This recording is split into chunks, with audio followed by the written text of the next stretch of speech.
Lab 1. For today's video, I will discuss the ordinary differential equation using the Laplace transform method. So this is our example for today.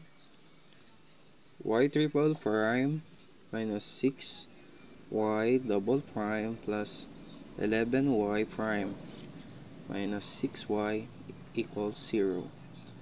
With initial conditions, ito ang makukuha natin or ito yung gagamitin. Y0 equals 1. Y prime times 0 equals 2. Y double prime times 0 is equal to 3. Gagamitin natin yung Laplace transform method. So to solve this, ODE, step 1, L or Laplace times Y triple prime minus 6 Laplace of Y double prime plus 11y prime minus 6 Laplace of y is equal to 0.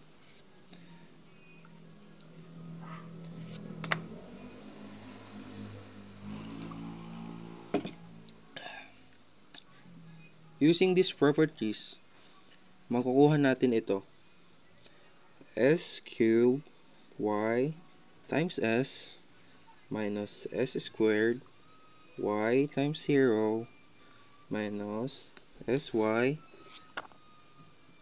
0 minus y double prime times 0 minus 6 s squared y times s minus sy times 0 minus y prime times 0 plus 11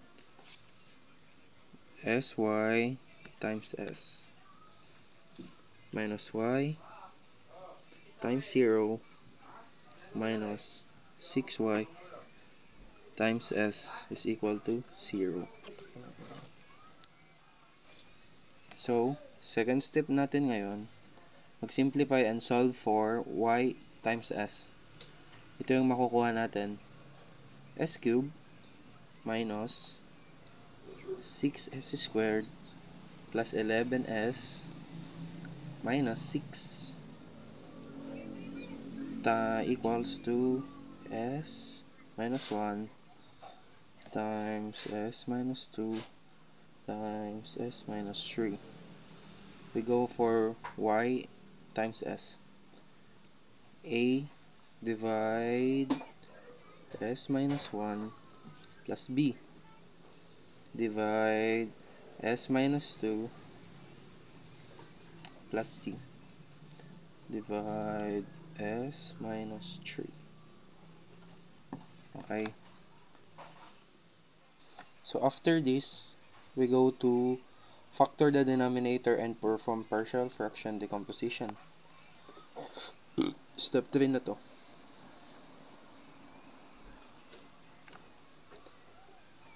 S cubed minus 6s squared plus 11s minus 6.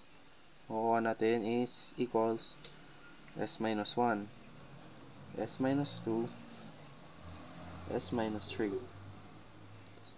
Y times s is equal to a divide s minus 1 plus b divide s minus 2 plus c divide s minus 3.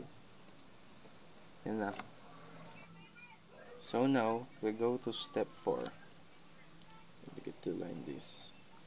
Step 4. Yun na muna ako.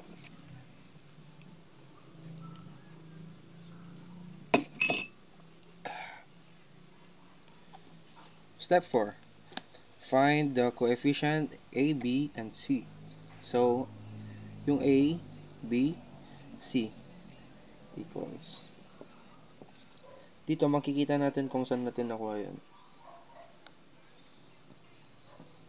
Mag-1 ka na lang. Basahin mo dyan.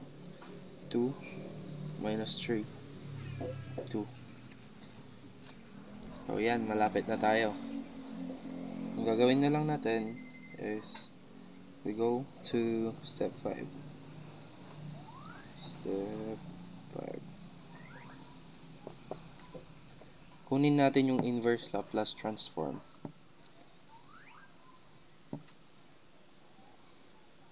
Y t equals 2e ano to? C minus 3e 2t plus 2e 3t. This is the solution to the given third order ODE. So yun guys, nagkamali tayo. Ito pala, step 5. Kunin natin yung inverse po. Ito po. So, step 5 natin, kunin natin yung inverse Laplace transform na. Y t equals to te raised to t minus 3e raised to 2t plus 2e raised to 3t. So, ito guys yung nakuha nating sagot.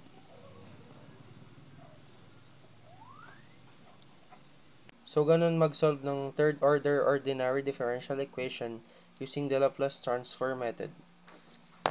PCO.